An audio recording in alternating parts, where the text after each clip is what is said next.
Shalom, Bapak Ibu sedang jemaat Tuhan yang dikasih di dalam nama Tuhan kita Yesus Kristus.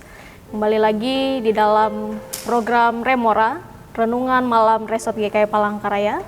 Pada malam hari ini bersama dengan saya TKS Winanda STH yang melayani di Jemaat GKI Yerusalem Palangkaraya.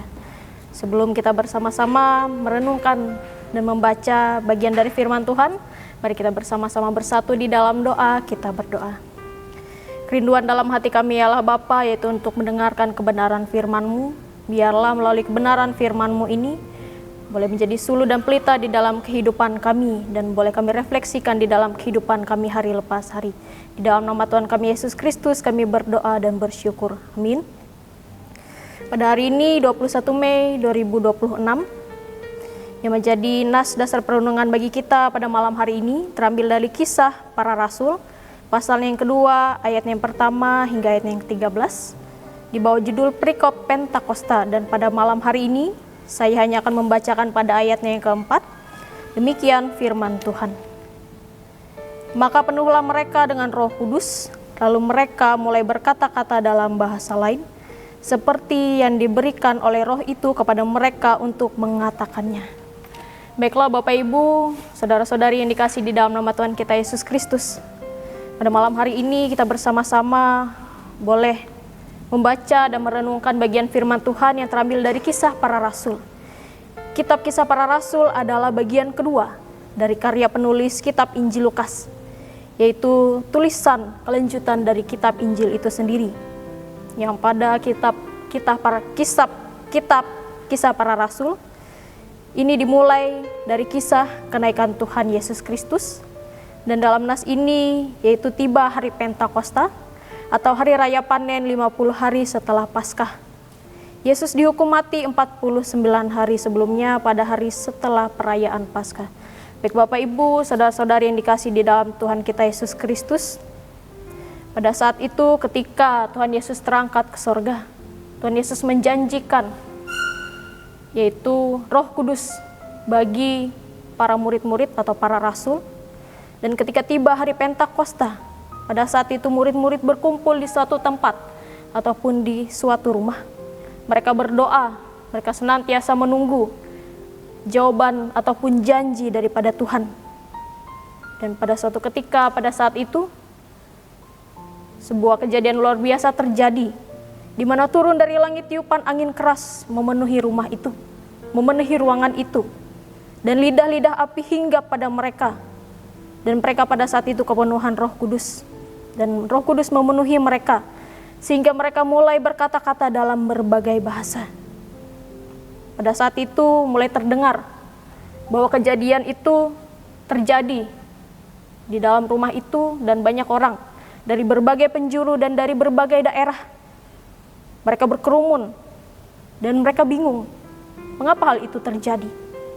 Mengapa mereka bisa berkata-kata di dalam berbagai bahasa. Mereka heran mendengar, dan mereka berkata, apakah artinya ini? Dan mereka berspekulasi bahwa apakah mereka ini sedang mabuk oleh anggur manis. Bapak Ibu, saudara-saudari yang dikasih dalam Tuhan kita Yesus Kristus, Allah menurunkan Roh Kudus seperti yang telah dijanjikannya bagi mereka. Allah mengirim Roh Kudus untuk memberi kuasa dan keberanian kepada para rasul untuk memberitakan Injil ke seluruh dunia. Dan pada saat itu mereka mulai menerima janji Tuhan, yaitu Roh Kudus hadir di dalam kehidupan mereka. Bapak Ibu, saudara-saudari yang dikasih di dalam nama Tuhan kita Yesus Kristus, mungkin pada malam hari ini ataupun pada saat ini, kita merasakan bahwa pergumulan menghimpit kehidupan kita. Kita merasakan bahwa doa-doa yang kita rapalkan belum terjawab, dan harapan yang mungkin merasa sia-sia. Namun biarlah melalui kebenaran firman Tuhan pada malam hari ini, hendaklah kita semua sama seperti para rasul, di mana mereka pada saat itu tetap senantiasa berserah kepada Tuhan. Mereka berdoa, mereka menunggu jawaban daripada Tuhan, dan mereka menunggu janji yang telah Tuhan janjikan di dalam kehidupan mereka. Ketika kita merasa bahwa di dalam kehidupan ini, kemana arah tujuan hidup kita, kita tidak tahu arah kita kemana. Namun biarlah Sama seperti di dalam Kisah Para Rasul pasal yang kedua ini, boleh mengingatkan kita bahwa Tuhan Yesus tidak pernah meninggalkan kita. Bahwa tanda kasih yang tak berkesudahan senantiasa Tuhan nyatakan di dalam kehidupan kita, yaitu melalui kehadiran Roh Kudus di tengah-tengah kita. Roh Kudus yang sama ketika Roh Kudus yang memenuhi para rasul pada zaman itu adalah Roh Kudus yang sama yang memenuhi kehadiran kita, yang memenuhi hidup kita sampai pada detik ini. Oleh karena tanda kasih yang tak berkesudahan inilah, maka Roh Kudus senantiasa hadir di dalam kehidupan kita. Di dalam pada masa hari ini, di dalam pada zaman sekarang ini, kita memerlukan GPS agar kita tidak tersesat di dalam kita hendak menuju suatu tujuan kita. Kita tidak tahu bagaimana sistem GPS itu bekerja, namun kita mempercayai GPS itu. Dan ketika kita sampai ke tempat tujuan kita dengan bantuan GPS itu sama seperti perumpamaan di dalam kehidupan kita. Bahwa kasih Allah yang tak berkesudahan melalui Roh Kudus Tuhan, melalui kehadiran Roh Kudus di tengah-tengah kehidupan kita, itu adalah merupakan janji yang telah Tuhan nyatakan di dalam kehidupan kita. Sama seperti di dalam Ibrani pasal yang ke-15, pasal ke-13 ayat yang ke-5, mengenai janji Allah, yaitu aku sekali-kali tidak akan membiarkan engkau, dan aku sekali-kali tidak akan meninggalkan engkau. Percayakan sabda ini. Marilah kita hidup dan mau untuk dipimpin oleh Roh Kudus, mempercayakan kehidupan kita senantiasa hanya di dalam Roh Kudus. Roh Kudus yang memimpin para rasul untuk memberitakan Injil, Roh Kudus yang memberikan keberanian bagi para rasul untuk memberitakan Injil.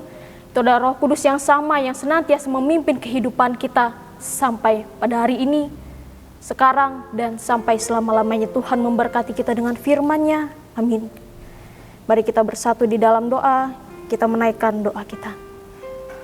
Kami bersyukur, berterima kasih ya Tuhan buat kebenaran firman-Mu yang pada malam hari ini boleh bersama-sama kami dengarkan dan boleh bersama-sama kami mengerti bahwa di dalam kehidupan ini Tuhan Yesus tidak pernah meninggalkan kami. Bahwa Roh Kudus Tuhan senantiasa hadir di tengah-tengah kehidupan kami, di dalam kehidupan kami. Tuhan Yesus senantiasa menyertai kami. Biarlah ya Tuhan, kami menyerahkan segenap kehidupan kami, orang-orang yang kami kasihi, masa depan kami, harapan kami semuanya hanya ke dalam tangan pengasihan-Mu saja. Inilah kehidupan kami, biarlah ketika kami boleh beristirahat pada malam hari ini, Roh Kudus Tuhan senantiasa melindungi kami, sehingga ketika kami boleh bangun pada keesokan harinya, kami boleh bangun dengan semangat yang baru, dengan kesehatan yang baru, yang berasal daripada Tuhan. Terima kasih ya Tuhan Yesus, inilah doa kami, inilah kehidupan kami. Dalam nama Tuhan Yesus Kristus kami berdoa, amin.